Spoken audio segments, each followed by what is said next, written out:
ഞാൻ പണ്ട് ജോലി ചെയ്തിരുന്ന കൊറോണ സമയത്ത് തലകറക്കം ഉണ്ടായപ്പോൾ പിടിക്കാൻ വേണ്ടി പിടിയുണ്ടാക്കിയത്.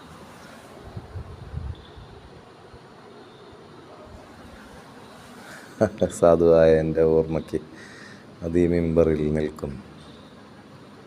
ഇറുമ്പള്ള ജുമാ മസ്ജിദ്. ബഹുമാനപ്പെട്ട വലിയുള്ളാഹി സയ്യിദ് ഫഖറുദ്ദീൻ തങ്ങൾ ദുഗിലെടുക്ക ബഹുമാനപ്പെട്ടവർ ഖുതുബ ഓതിയ പള്ളിയാണ്. അൽഹംദുലില്ലാഹ്. ഇവിടെ റബീഉൽ അവ്വൽ 20 രാത്രി 2024 AB അഷ്റഫ് സാദിയുടെ വീട്ടിൽ നടക്കുന്ന മൗലിദിന് പങ്കെടുക്കാനെത്തിയപ്പോൾ പള്ളി കണ്ടിട്ടേ ഇനി മറ്റൊരാളെ കാണുന്നുള്ളൂ എന്നുള്ള നിലക്ക് വന്നതാണ്. അൽഹംദുലില്ലാഹ്.